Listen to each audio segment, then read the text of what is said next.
On a la chance d'être à Chamonix avec des paysages fabuleux, et puis on a la chance d'avoir cette course phare, le 42 km, où tous les meilleurs mondiaux veulent être présents, et d'autant plus cette année, pour le 20e anniversaire, la course sera diffusée en intégralité à la télé. Radio Mont-Blanc organise pour vous les Super Leftos, notamment avec une belle équipe Radio Mont-Blanc. On a fait gagner 4 dossards sur nos réseaux sociaux pour faire partie donc de l'équipe Radio Mont-Blanc, pour participer à 4 trails légendaires de la région. On a commencé avec le trail du Gypaète sur le Bargier, on a enchaîné avec la Combolorane dans le pays du Mont-Blanc, et justement qui dit pays du Mont-Blanc dit vallée de Chamonix. 3e étape donc à partir de ce 22, c'est dans la semaine jusqu'à dimanche 25. On parle du marathon du Mont-Blanc. Audrey Bordier nous a rejoint en studio. Bonjour Audrey. Bonjour François, bonjour Hugo, bonjour tout le monde. Bonjour. Et aux côtés donc de Fred Comte qui est avec nous ce matin, le directeur du club des sports de Chamonix. Bonjour Fred. Salut Fred. Bonjour à tous. Bonjour Fred Comte. Alors François le disait, le marathon du Mont-Blanc, c'est à partir de jeudi jusqu'à dimanche, 8 courses pour tous les 7-77 ans. On reprend les mêmes et on recommence.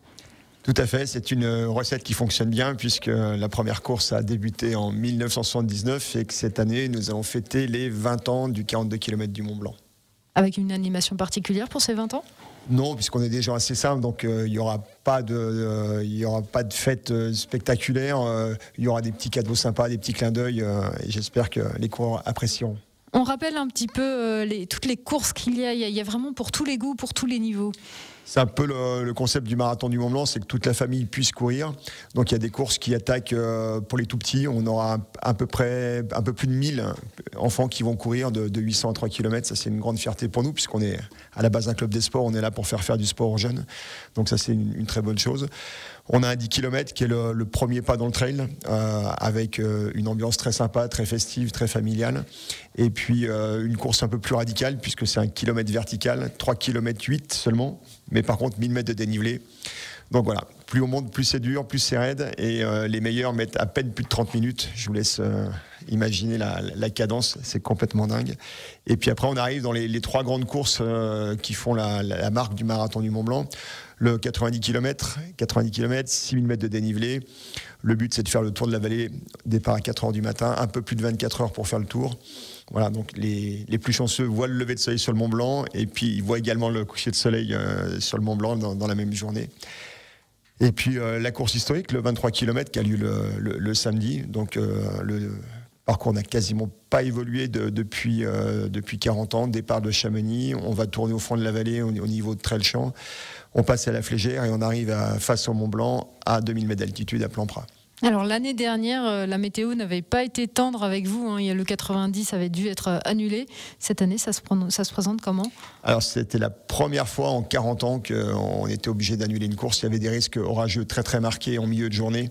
Donc sur une course qui dure 24 heures, on a fait tous les scénarios possibles, mais il n'était pas possible de lancer la course dans les conditions de sécurité. Donc on a dû annuler. Cette année, vendredi s'annonce en transition, on va dire. On sait normalement il devrait faire grand beau samedi, dimanche, donc on va attendre.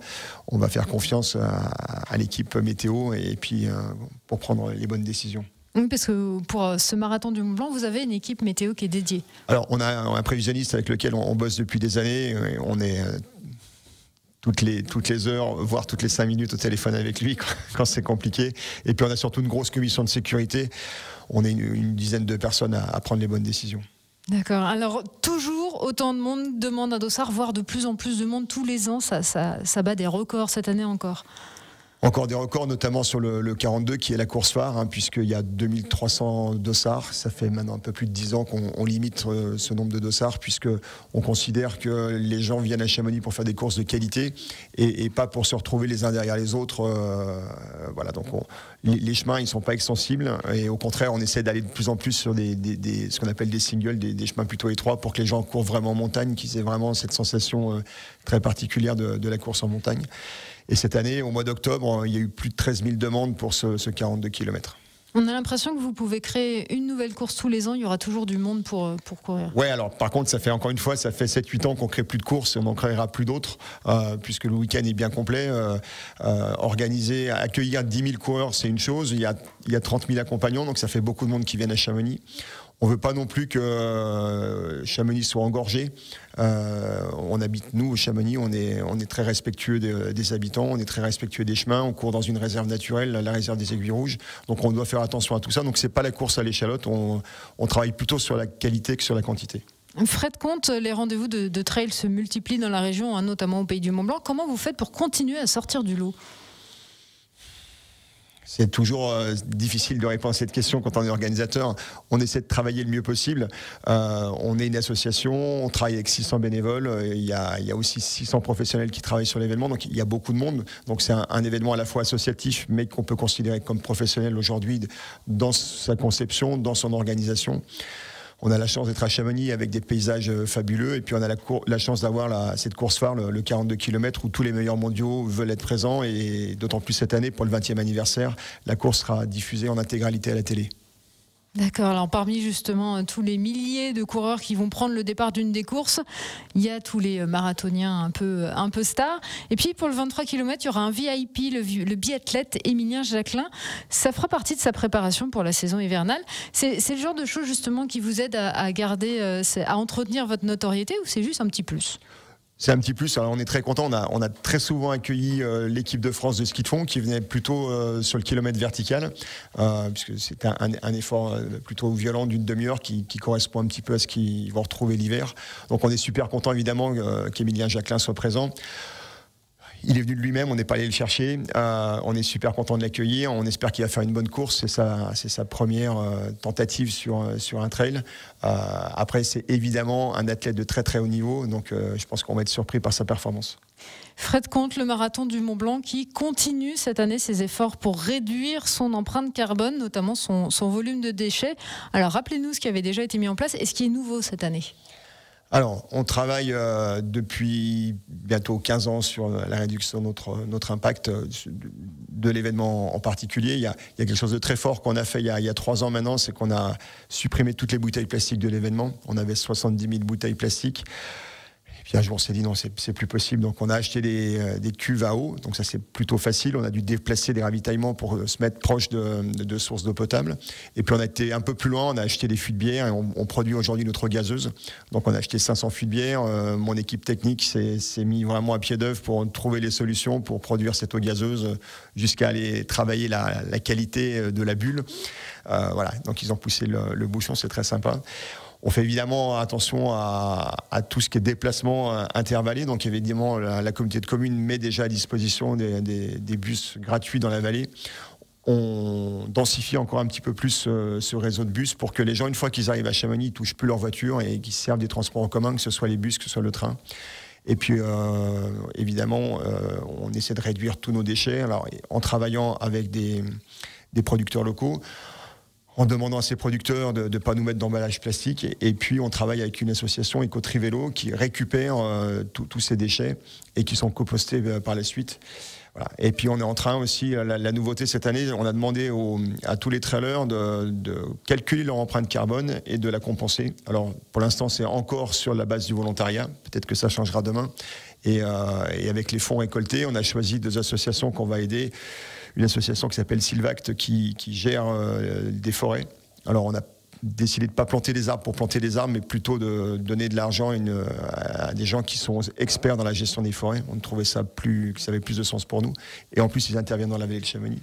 Et puis la deuxième association qu'on va aider, c'est le CREA, le Centre de recherche des écosystèmes, qui est basé à Chamonix, qui travaille évidemment sur les écosystèmes, et notamment dans le secteur de l'Oria, où on passe avec le 90. Donc encore une fois, on cherche toujours à donner du sens à nos actions.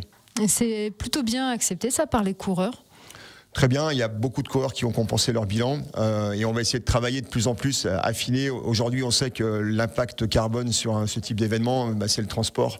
Donc on réfléchit à plein de solutions pour les années futures pour essayer de diminuer au maximum ce bilan carbone. Quand bien même, on est très fiers d'accueillir plus de 100 nationalités à cet événement et comme je le disais tout à l'heure, il y a 10 000 coureurs. Donc c'est un peu antinomique, mais il faut trouver la meilleure solution. On ne va pas s'arrêter de vivre, on ne va pas arrêter d'organiser des événements, mais il faut qu'on les organise le mieux possible. Continuer d'avoir de très grands événements dans notre région tout en limitant son impact, justement, c'est une valeur commune à Radio Mont-Blanc, justement, média engagé. Justement, l'un des partenaires de Radio Mont-Blanc pour ce Challenge Trail, vous savez que l'on organise donc avec plusieurs trails légendaires de la région. Il y a Decathlon d'un côté, il y a aussi Nissan de l'autre et on prendra de leurs nouvelles un petit peu, voilà, savoir pourquoi leur engagement à nos côtés. On en reparle dans quelques instants et puis on retrouvera bien sûr Frais de compte pour une deuxième partie d'interview. À tout de suite. On va donc prendre des nouvelles de notre partenaire Nissan aux côtés donc de Vincent Schwam, son directeur de Haute-Savoie et du Pays de Gex. Bonjour Vincent. Bonjour. Merci d'être avec nous ce matin. Donc, nous sommes aux côtés de Fred Comte, le directeur du club des sports de Chamonix, qui est l'un des organisateurs, évidemment, d'un des 3 trails qui fait partie donc de ce Challenge Trail Radio Mont Blanc, le marathon du Mont Blanc. Ça avait déjà commencé il y a quelques semaines de cela avec sur le Bargy, le trail du Gipaet. Ensuite, on a eu la Combloran. Vincent, qu'est-ce qui vous a poussé, vous, en tant que directeur du groupe Nissan, à participer à ce Challenge Trail aux côtés de Radio Mont Blanc? D'une part, on est assez présent avec la marque Nissan dans toutes les actions sportives qu'il y a dans la région, car le trail est une valeur, je pense, authentique et la nature, quoi, surtout la nature, avec notre très belle région de Haute-Savoie et Pays de Gex. Oui, et puis anciennement, on se rappelle que Nissan, c'était quand même pas mal de off-road, aussi des véhicules qui ont pas mal accompagné, on sait, pas mal de services de piste, etc. Donc il y a quand même une affinité particulière entre Nissan et la montagne. Oui, tout à fait. Et, oui, Nissan est une marque qui a 90 ans aujourd'hui et qui était vraiment orientée 4x4. On a été partenaire des freerides à Chamonix, des freerides World Tour, voilà. Donc ça reste une marque qui reste très montagneuse, avec encore des véhicules 4 roues motrices. Et vous êtes vous-même trailer dans votre quotidien, Vincent? Un petit peu, ouais. J'ai commencé il y a une dizaine d'années, ouais. Et vous vous êtes pas inscrit au marathon du Mont Blanc à tout hasard? Non, j'ai pas assez le temps de faire des courses, mais bon, là, ça m'est arrivé de faire la maxi race ou des choses comme ça, mais là, c'est un petit moment que je me suis pas remis en route pour faire des grands parcours. Et justement, on a constitué donc une équipe avec votre marque et également avec notre autre partenaire Decathlon, donc pour faire ce Challenge Trail Radio Mont Blanc et pour offrir donc 4 dossards sur 4 trails mythiques de la région. Bon, alors pas sur les plus grosses étapes ou en tout cas les plus grosses catégories, heureusement pour nos coureurs. Donc on se rappelle qu'il y a Bastien et Yannick qui ont pris la parole ici et qui portent donc ce dossard commun Radio Mont Blanc, Nissan et Decathlon. C'est aussi ça la valeur du sport, c'est un peu parce qu'on a entendu à l'antenne qu'il y avait vachement une entraide dans le monde de l'entreprise, par exemple vous Vincent, ou encore dans le trail, il y a quand même une bienveillance, il y a quand même une sorte de conseil, un esprit d'équipe qui peut se créer, même si c'est plus ou moins un sport individuel quand même, le trail. Carrément, déjà les valeurs véhiculées par Radio Mont Blanc, Chamonix, Nissan, voilà, on se retrouve tous voilà, moi ça m'a fait plaisir de participer à cet événement là, sur les 4 trails. Et puis voilà, c'est un esprit d'équipe, on est main dans la main, on travaille tous ensemble. Moi, c'est mes valeurs que j'essaie de diffuser auprès de mes équipes. Eh ben, vous avez tout à fait raison. En tout cas, on est content de vous compter parmi nous ce matin, Vincent, pour en avoir parlé donc avec, on rappelle, le directeur de Nissan Haute-Savoie et Pays de Gex. Il nous reste encore plus de la moitié du parcours à faire, à savoir le marathon du Mont Blanc à partir de jeudi jusqu'à dimanche. Et ensuite, ça se terminera avec la dernière étape du Challenge Trail Radio Mont Blanc fin juillet du côté donc de l'Argent Trail. On reste à peu près dans la même région. Merci Vincent, très bonne semaine à vous. Merci à vous et bonne chance aux coureurs pour ce week-end. Ouais, exactement. On pense à Catherine, on pense également à Bastien ou encore à Yannick qui ont gagné leur dossard et qui font partie donc de l'équipe Radio Mont Blanc. Et on entend à chaque fois, parce qu'ils viennent débriefer un peu leur course, chaque fois ils ont des objectifs et à chaque fois ils disent on m'a donné un conseil de pas me cramer trop sur la première partie qui était pas trop roulante, etc., etc. C'est ça qu'on aime. Justement, pour terminer, Audrey, avec bien sûr Fred Comte, le directeur des sports du club des sports de Chamonix. On parlait il y a quelques instants donc du marathon du Mont Blanc, bien sûr, avec ses enjeux écologiques, etc. Mais il y a aussi la Coupe du Monde d'escalade là qui arrive très bientôt. Exactement. D'ailleurs, ceux qui passent place du Mont Blanc, ils voient le mur commencer à prendre forme. Déjà, c'est quand? C'est le 9 juillet, c'est ça? C'est ça, ouais. C'est 7, 8, 9 juillet. Très bien. Alors cette année, épreuve de difficulté et de vitesse. Comme l'année dernière, les 2 disciplines. D'ailleurs, les murs sont terminés, donc effectivement, vous pouvez aller les voir, ils sont magnifiques, ils sont tout neufs. Et puis évidemment, ça va être encore une fois la grande fête à Chamonix, la grande fête de l'escalade, où les meilleurs mondiaux seront présents, avec un public toujours aussi nombreux et connaisseur. Je vous rappelle que c'est un spectacle qui est gratuit, donc vous pouvez tous venir en famille. La gratuité est revenue. La gratuité est revenue, ça a juste été payant l'année du Covid pour des raisons de jauge, etc. Donc l'année dernière, c'était déjà redevenu gratuit. Donc c'est vraiment une très belle fête en plein centre de Chamonix. Ça grimpe toute la journée. Il y a des animations, il y a des murs sur lesquels vous pouvez grimper. Vous pouvez faire venir grimper vos enfants. Il y a des animations pour les enfants, des buvettes, il y a tout ce qu'il faut pour passer un super moment au pied du Mont Blanc. Merci beaucoup Fred Comte, directeur du Club des Sports de Chamonix. Donc le marathon du Mont Blanc, c'est à partir de jeudi jusqu'à dimanche. Et la Coupe du Monde d'escalade, ça sera à partir du 9 juillet. Tout à fait. Je vous attends tous à Chamonix.